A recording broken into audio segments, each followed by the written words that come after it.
With Assassin's Creed going into like a fully fledged open world RPG, we knew that choice was the next logical step for us. We were like, hey, choice is our thing. It's the philosophy that's flowing through all of the creation of the game, and that extends to being able to choose your character.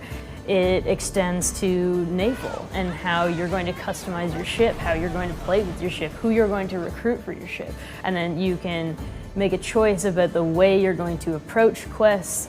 It had to be everywhere or nowhere at all in terms of how we were looking at making things. So yes, the narrative will lead to different conclusions, but if you go off the beaten path, you will be surprised and you will have to make choices, sometimes dire, sometimes not. So yes, we want to give that autonomy to the player. You can choose if you're going to help the Athenians dominate the Greek world or the Spartans, and you can change your choice in that playthrough as well. We wanted to approach the combat in a way that gave the player more options, more customization, more ability to have choice in the way that they approach every combat situation. So that meant that we wanted to give them these awesome abilities, these brand new 30+ amazing abilities that can all be upgraded. If I want to shoot people with bow and arrows and specialize in that, you can do it. If you feel that it's more like melee fighting, you can do it as well. And if you feel that it's a little bit more stealth that I would like to do and get the drop on them, that's all available for you as well. So very poetic for someone covered in blood. I like it. The romancing, we have a handful of characters that we can romance. They don't necessarily intertwine with the bigger picture, so they're much more regional content stories or a little bit more for fun. When we set out to make the story in Assassin's Creed Odyssey, we knew that we were going to have multiple endings. Now, for us, it meant making a series of choices through a series of quests that would impact the ending, and not just be multiple endings based on one decision you make at the end, which sometimes other games fall prey to. Just because you're making choices doesn't mean that you're going to be cut off from half the game for making these choices. You're simply going to have your own unique experience. Something that I really like about our game is the variation of tones. I never thought Poseidon's anger would be too much for the mighty Cassandra's stomach. You can be a little bit more of a traditional compassionate hero, but you can also call people on their bullshit in the game. Somebody's coming to you with a much more down-to-earth, easy quest like somebody stole my vase or something. So your character can say, dude, who do I look like? Like somebody's gonna get vases, like I'm destroying armies, Well, when the player feels that he can say that, we try to put that in the word of the character as a choice as well. So dude, the fuck I look like, so that you can get that a little bit more in the game. You can't do it every time, but how do I feel about saying something here? We tried to mimic that and then have the characters react. Cassandra, what do you think we should do? Player choice is a motivator. It connects you with what you're doing. The game is talking to me and I need to respond to that. So the player choices are felt in dialogues, but they're also felt in the world. So in the play style that I'm going to choose in the game, the mix and matching of the abilities, who I want to interact with, Sparta, Athens, what do I want to do as a player? You decide and it's your choice to do it.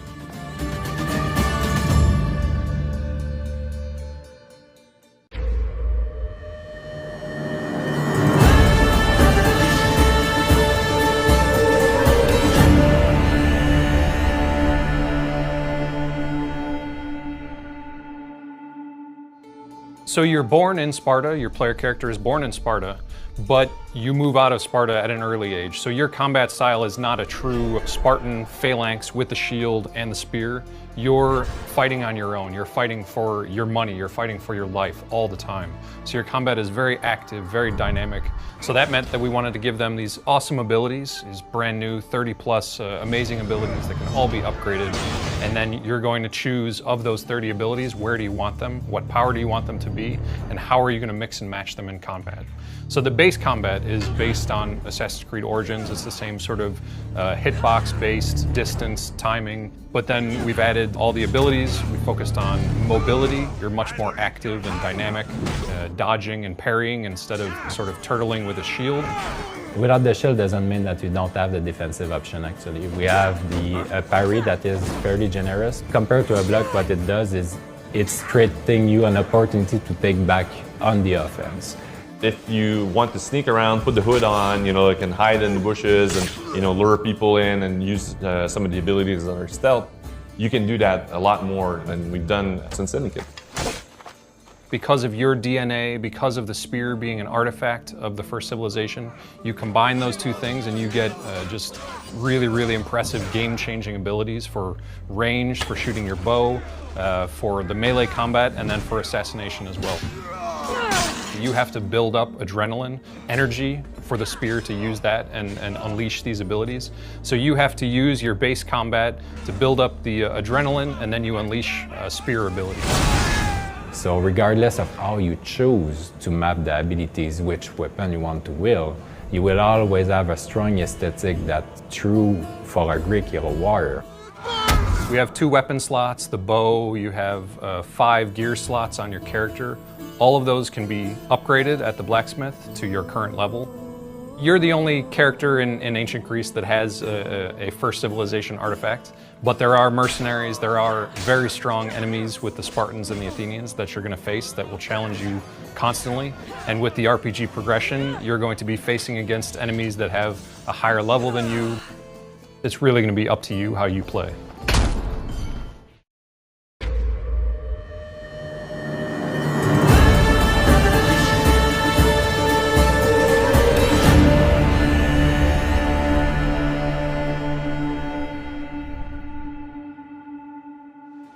Everywhere in the world, at any point, you can use your ship and go in the water, you can swim, dive, you can go on land, come back. It's always there, it's always on the map. The game is called Odyssey, and of course we're modeling ourselves on the voyage of Odysseus, and you're exploring the Aegean Sea. It doesn't take place at the same time, but it's the same experience that we're trying to give to the player. And Naval is a huge important part of that. Also, the map is huge, I mean, really big. The sea needs to be seamless because this time it's open everywhere around you. So we had to do a lot of tech on that, making sure that the shorelines where you could see like the waves coming and dying on the beaches. You have a lot of big waves when you go far away in the ocean. We also make sure that you see all those kind of fishes and stuff like that you can see from your ship and when you're swimming. The naval combat in Odyssey is something more fast-paced, more close range. It's more intense than ever. The fact that we have people shooting javelins and arrows make us put the ship closer together so you can see the action. What we discovered in the end was that mobility was a key factor of making a fun experience for the player. So in fact, the boat has a very high acceleration. You're able to turn really fast, you're able to move really fast. You may see a boat about to ram you, and then like within a couple seconds you can sort of dodge out of the way because of the mobility of the ship. Some ships were shooting fire ammunition to burn the other ship. The most important tactic was the ramming and the cleavings. Yeah, and of course cleaving a ship is advantageous to the player because it's going to give them more life, more resources. So you're always looking for that opportunity to cleave a ship, not only for the spectacular nature of it, but also as a gameplay, it benefits the player. During those times, the ship was able to board and kill the remaining crew. And after that, loot the treasure on the ship because there's a bunch of chests. The bigger the ship is, the bigger the rewards are. So every time you sunk a ship, in fact, there's like chests that are being released in the ocean. You can dive and try to hunt them. It's pretty interesting. And if you go too far in the water, you might encounter some sharks also, so it's pretty hard to kill. There's definitely going to be some unique ships on the water, some unique challenges. When you first encounter these ships, if you're a low level, you're going to learn to run away quickly. As you get stronger, your ship is going to get stronger. But beyond that, there's upgrades that you're going to need to apply to your ship. So upgrading the arrows, the javelins, how much ramming damage it can do, how many lieutenants you can have on the ship, how strong the hull is, if you can shoot fire with your arrows or javelins. So there's a lot of upgrades to the ship that will make it more powerful. Well, mercenaries will come after you on sea, and it's a cool moment because they have awesome looking ships, they have unique figureheads, unique masts. When the player gets into combat with these guys, you could also board them. And so you can fight the mercenary like hand to hand on the deck of his ship, and hopefully you can even Sparta kick him off the deck. And this is like a way cooler moment to take out a mercenary in the game. They can also customize the ship how they want in terms of who they want to recruit and the perks they will want to have on the ship, so to create a synergy between upgrades and perks to build the way they want to play. You can recruit lieutenants from people in the world, be they individual weak archer, or if you want to find the best mercenary in the world, you can go knock that person out, pay them, convince them to join your crew. I want you to be with me when I do. They can be coming from missions, or you can also choose to find ones that have like good perks. They're going to give you more weapons, they're going to give you better armors, they're going to give also like crazy perks on your ship, like boosting speed and having more stamina. So they're changing almost every kind of parts of your boat, in fact. So every one of them is very different. And then when you buy a certain ability, you can call them into combat for you and either create a distraction or you can go join them in the fight. Courageously, their destiny. So the sea shanties, we have a couple at the beginning of the game that are available, and the more you progress in the game, you will unlock some sea shanties that will be about your Odyssey.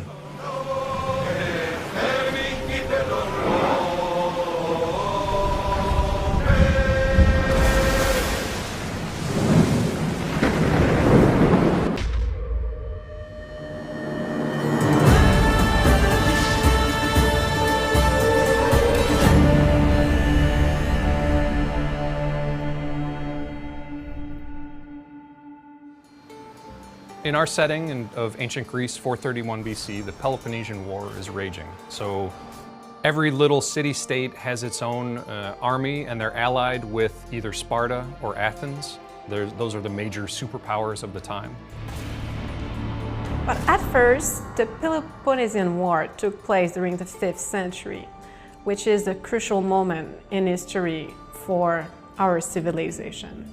Because as Thucydides says, it was the most important conflict in antiquity between the rise of a democracy and the ancestral system of the tyranny and the oligarchy, but also plenty other opposition between tradition and modernity, religion and science. That time period is still relevant for us today because we still embrace a lot of those philosophies. We still have the same questions that they were thinking about back then. So it was a match made in heaven for an Assassin's Creed game in explored history. So the landscape of Greece is magnificent. We went to visit, and the epic vistas that it allowed us to create were something that we really wanted to concentrate on recreating in the world. Greece is made out of 85% of mountains, so it's a very mountainous landscape, which is great, by the way, because it's creating tons of layering, so we could play with fogs and mist, so to create a very unique ambience. It also plays with the sensation of the Odyssey as well, because there's always the sensation of what's beyond the next mountain range, what am I going to get when I go there? You always get a really cool view as you come over the hill and you see the next region lay out in front of you. That really reinforces the sense of you being on your own Odyssey. For us, Greece needed to be colorful and very lush, because that's what most people have in mind when they think of that amazing land. We pushed saturation and colors quite a lot in our game, even though we had different biomes also in it. We knew that this world was going to be huge, so it was super important to make sure that we kept it interesting for the player. So as they go from region to region, it's not always just the typical picture of Greece. We saw snow-capped mountains and we saw lush spring valleys and things, so we wanted to really recapture that and make sure that we gave that to the player when they went on their journey. Reconstructing ancient Greece was quite a challenge. For some cities, it was harder to find some specific data. For example, on Mykonos, nothing is remained. So it was quite hard to reproduce exactly the city as it was during antique time. The big challenge was the chaos that the Greeks used to build their cities. There was no urban planning as we know it today, so we needed to try and embrace that chaos. We tried to capture the importance of mythology for the ancient Greeks. The mythology is the integral part of their society, their social behavior, their belief, their religious tradition. Mythology also inspired them in their art, in their decoration of their temple. Also, mythology was used during that time period as a politic propaganda. So again, it comes down to a lot of research and working very closely with the historians to make sure that the actions and the behaviors of what people are doing in the world is credible to our time period. So the meta AI system is still present, people still live their own lives, they have their own schedule. We were really lucky that our historical characters had quite a bit of information about them. You know, you have Plato's accounts of Socrates and who Socrates was and how he would infuriate people with the amount of questions he asked. And then we looked at historical documentation and the different myths and legends and the stories to help us craft the fictional characters and who we knew we wanted to represent, who we knew we couldn't leave out, and craft their personalities based on that. I'll do my best with what you've told me. Good luck. The heroes of the past, the legends, the myths, the philosophers, it is an amazing cultural setting to explore.